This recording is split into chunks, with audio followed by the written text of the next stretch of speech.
grade 4 and grade 5 students. Good morning, teacher. Okay, how are you today?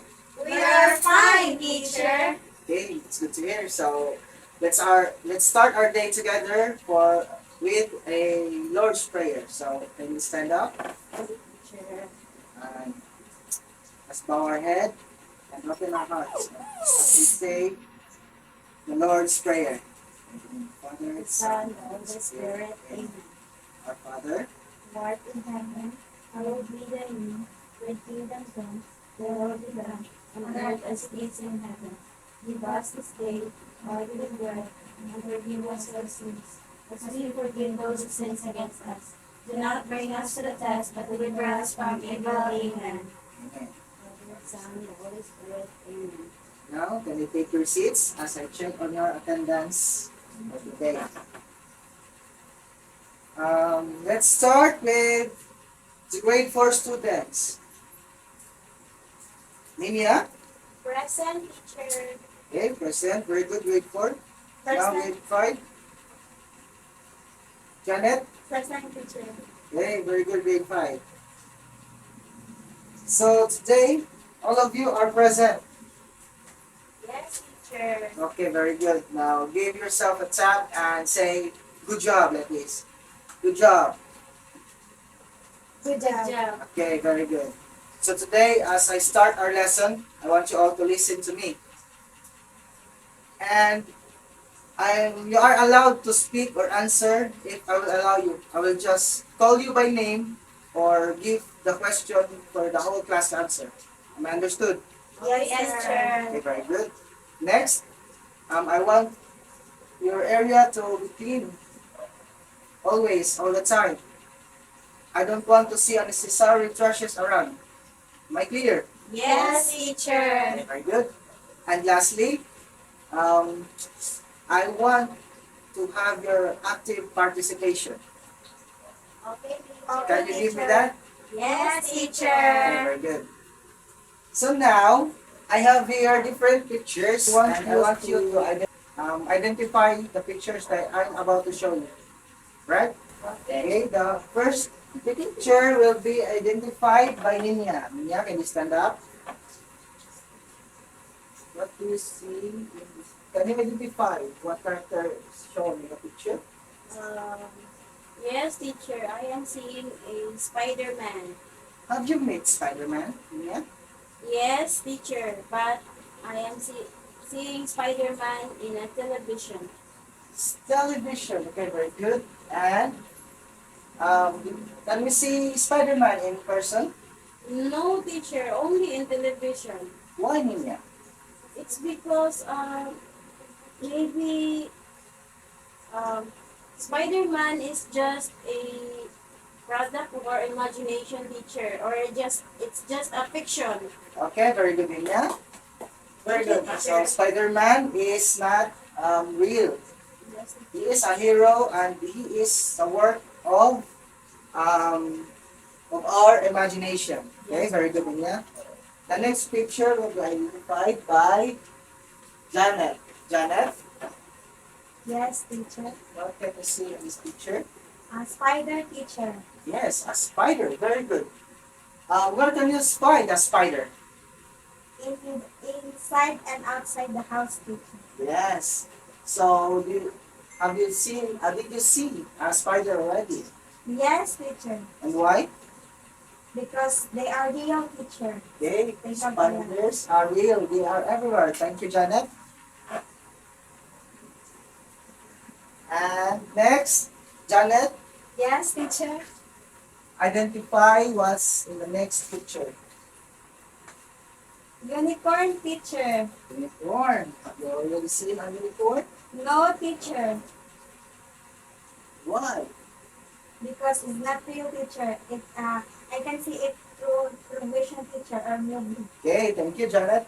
So a unicorn is a mythical creature and it is not real. No one have already seen a unicorn, right? Yes, teacher. And yeah, can you stand up? Yes, teacher. What do you see in the next picture? I am seeing a horse, teacher. Have you seen a horse? Yes, teacher. Where, Nina? In Sudlon those, teacher. I mean, in Sudlon, Lahore. Sodlon. Yes. Unique. What is the difference between a horse and a unicorn? A unicorn has a horn, while the horse is, um, it doesn't have a horn. And they are different from each other because unicorn is just a fiction and the horse is a real. Okay, thank you, And- Nina. So, according to Nina, thank you, Nina, unicorn is just a fiction, and the unicorn, the horse, you will see this in real life. And Nina, again, Yes, teacher. what do you see in this picture? Um, I am seeing a fairy, teacher. Yes, a fairy. Yes, teacher. Have you seen a fairy? No, teacher. Only in my dreams. Oh, okay, in dreams. Thank you, Nina. Teacher. So, according to Nina, she only saw a fairy in her dreams. That's good. That's a beautiful dream. And the last picture, I want you, Janet, to identify Yes, teacher. the last picture. A butterfly, teacher. Butterfly. Yes, Have teacher. you seen a butterfly? Yes, teacher. What can you say about the butterfly? The butterfly is so beautiful in person, teacher. Yes, you can see it in person. Yes, So, sir. In the flower shop or in the garden. okay, very good. So, what is the difference between the butterfly and the fairy? The butterfly is real, while the fairy is not real because it's just a fiction. Fiction. So, another work of imagination. Yes, teacher. Okay, very good. Thank you, Janet. So now, according to the pictures that I have shown you, what will be our topic for today? Not real and not real, teacher. Okay, class, what is our first rule, Ninya? You will call a student teacher to answer the question. Okay, I will just call someone to answer, right? Yes. So, Janet, Yes, teacher. do you have any idea what will be our topic for today? Real and not real, teacher. Real or not real? Okay, very good, Janet. So, our topic for today is reality and Fantasy. Okay, very good. reality and fantasy. So, this side would be Linya. Fantasy, teacher. Why? It's because it is not real. Okay, very good, Linya. Thank you. And Janet, this side would be Reality, teacher. why? Because they are real. Okay, very good, Janet. Thank you, class.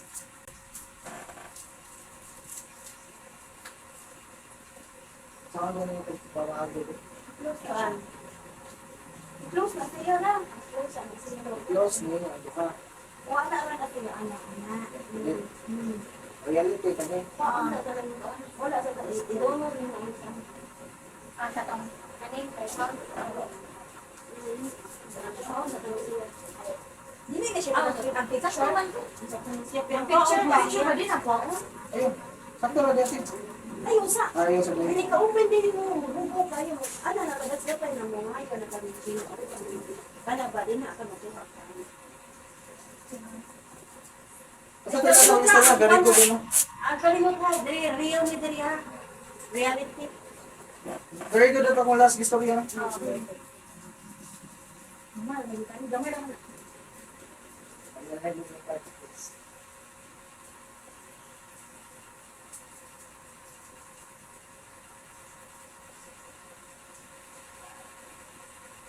Okay, Janet, very good, thank you. So, reality and fantasy. Reality, please read. Yes, balik. Ikaw ang tumigil. Tumaan na siya. Tabala lang, tabunin na picture. Baka lang mataliga ano. Tabli lang karataan. Hindi ko talaga. Kasi, masarap. Pusa lang. Kanya, Mag-start ka rin pinag-isipan. Sabi na dito. Sabi ko na ito na. Wala lagi mo. Paano ko man dito?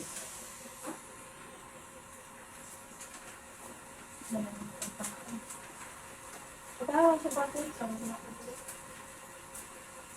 Dami ko nang pinag- dami ko yung ito. Pinundong ko, dahil na kanin dahil na sa ito, ano ka nang dito, reality and fantasy. Pinundong ko, kumabay natin bago yung istorya. English. Ato rin na sigo. Ato yung ulo. Yung sabok, hindi dito. Pati sito, ako kasi. Ato ang lada to. Oo, anak. Pangalaki. Babae ko te. Di ba, ang lalaki na ikon ba? Nga, nagsigig ka kon to yung material. So, number one to ni kon ni ma'am. Ano lang to niya? Di ba? Kung ano to yung materials, di ba? Hindi na nila ginit.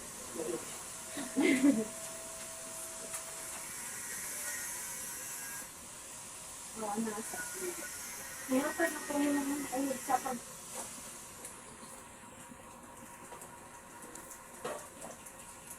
Muli ko, hindi sa Pilipinas. Ano naman siya ikuhan? Sabi sa ibig, pwede na siya ikuhan. Ano ba kayo sa lumit? Ay, gunting that din. What's up? Ano nito ka ba? Hi. Ako na ito. Nanana ko kayo na. Taas ang reality. Ayun na siya. Sa layo, sa layo. Eh, di rin na siya ibot ng mga kapag na. Dali-dali ko.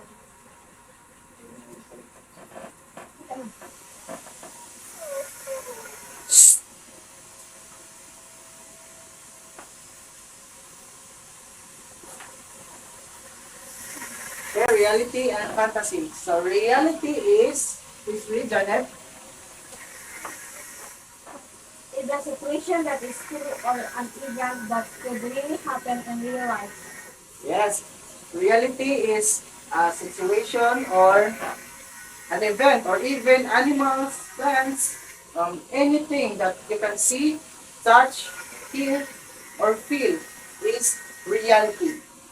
Give me another example of reality, Janet. Another one. A boy teacher. A boy who is what event? What is the boy doing? Doing basketball teacher. Yes.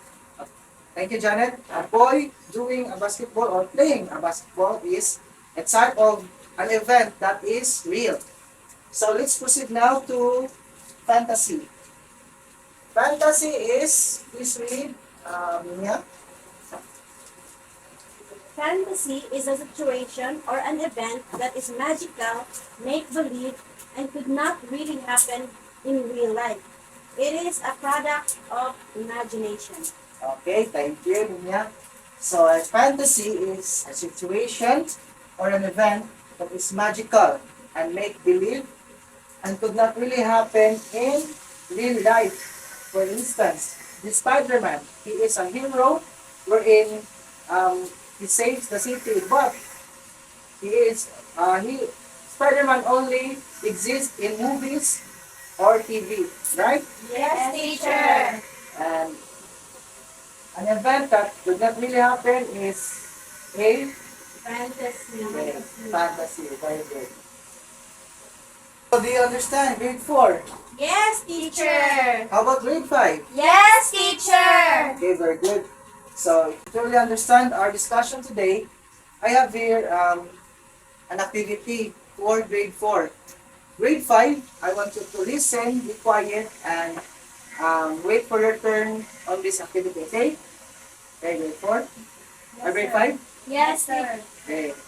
So, grade 4, I want two participants in grade 4 to go in front and categorize these words. This activity is called Categorize Me.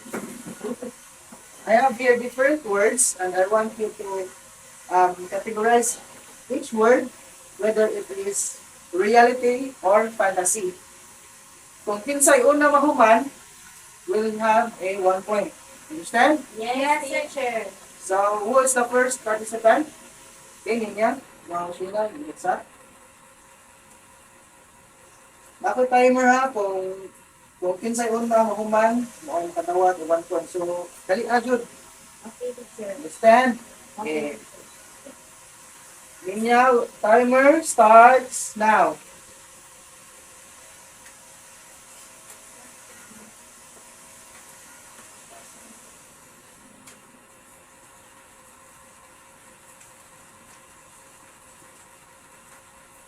Okay, very good, Linya.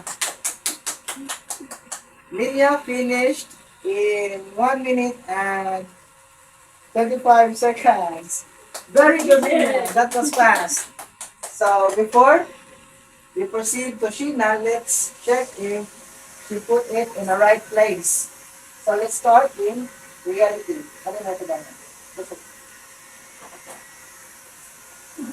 Let's start in reality. So, the word here is baby. Is it reality or fantasy? Reality. Reality, very good. It is correct, teacher. And the word is what? Is the word?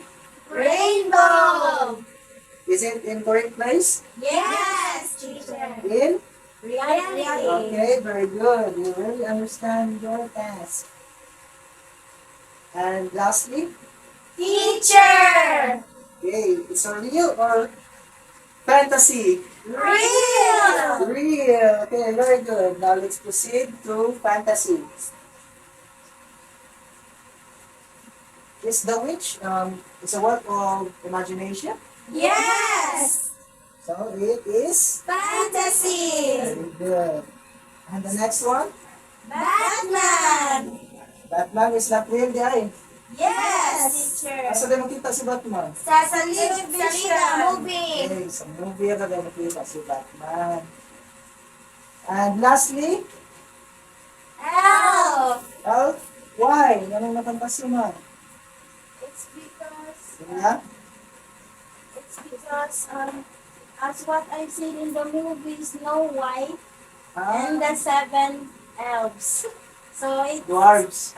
dwarves rather, teacher. Okay, very good Ninya.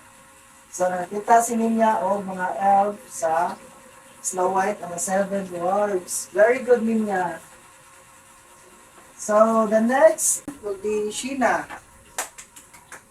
Okay, Sheena, your timer starts now.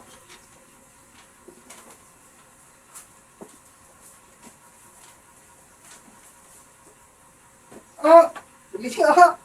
So Sheena, 1 minute and 13 seconds. Okay, very good. That was fast.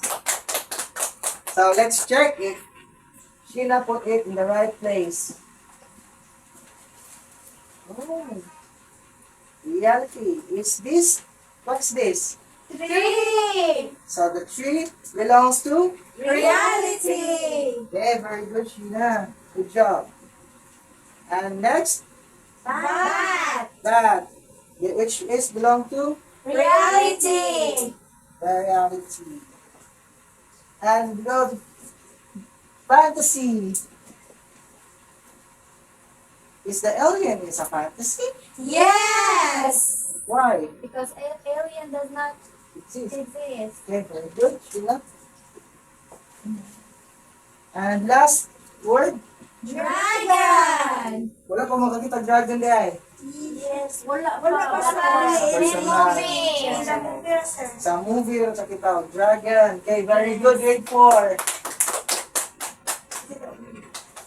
And the score will be given to the Shina's group because sila kinagamihan. The next activity is for the grade 5. So I will read the directions first. So directions. Identify the following statement. In the box here, paste reality if the statement could really happen in real life, and paste fantasy if not. You understand? Yes, teacher. Wala na may pangutana no, grade 5. Yes, teacher. So, Janet, paste it in the right box.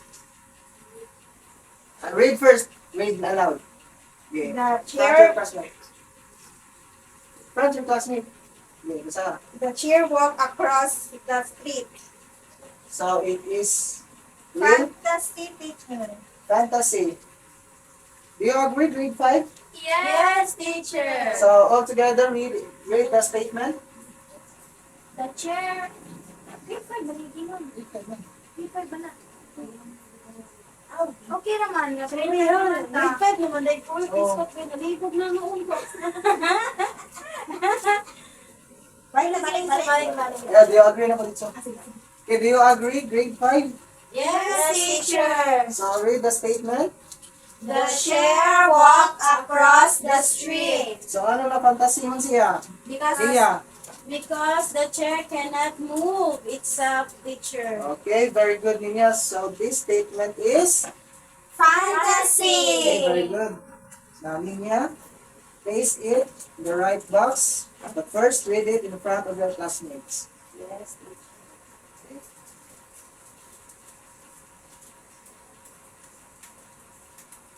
The goat was shopping at the mall. So it is real or fantasy? It is fantasy, teacher. Fantasy. Okay, very good, Ninya. See? Do you agree, grade 5? Yes, teacher. So read out together. The goat was shopping at the mall. Why is it fantasy, Janet? Because the goat cannot go to the mall. Okay, very good. So statement number 2 will be on. Fantasy. Okay. Very good, grade 5. Now, Janet, place it in the right box and first read it in front of your classmate. Lynn is starting school tomorrow. So it is reality or fantasy? Reality, teacher. Okay, place it in the right box.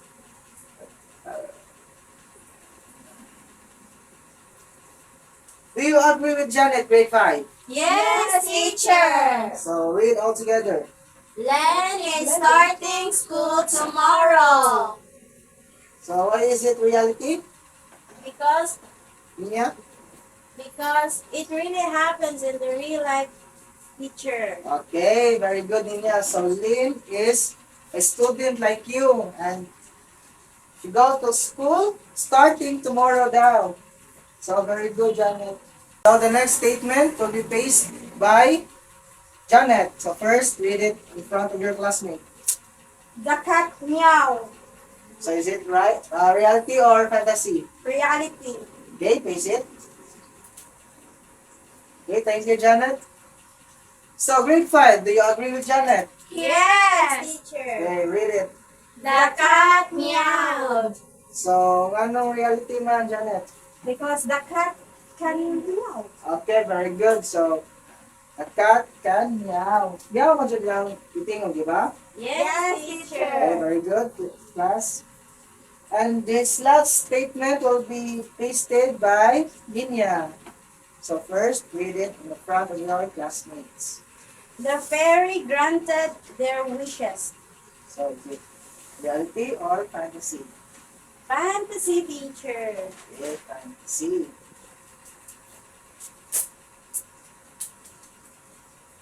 Do you agree, grade 5? Yes, teacher. Well, read. The fairy granted their wishes. So, Linya, why is it in a fantasy box? Because it talks about the fairy, teacher, and it really exists with our imagination, teacher. Okay, very good. So, fairy doesn't exist in real life. We only grant our own wishes. Kita rin makagrant sa atong wishes. Kita atong ihukon, atong gusto. Okay? Yes, teacher. Okay, very good, class. So, grade 4 and grade 5 students, you really understood our topic for today, which is Reality and fantasy. Okay, very good. So, you really listened and you participated well in our class. And for that, I have here a set of questions for grade 4 and grade 5 to answer. Yes. Now get your writing notebook so that you can answer it on your desk.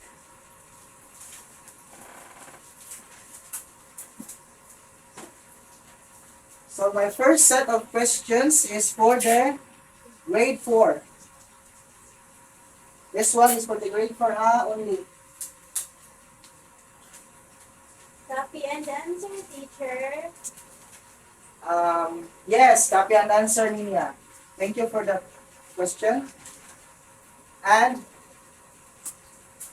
the next set of questions is for the grade 5. Grade 5? Nakita na? Yes, teacher. Copy and answer, teacher. Copy and answer. Very good. So wala kayo pamunta na grade 4. None, teacher. How about grade 5? None, teacher. Okay. You have 5 minutes to finish these questions. Right? Okay, are you done? Yes, teacher. Okay, very good. So for your assignment, I want you to get your assignment notebook first.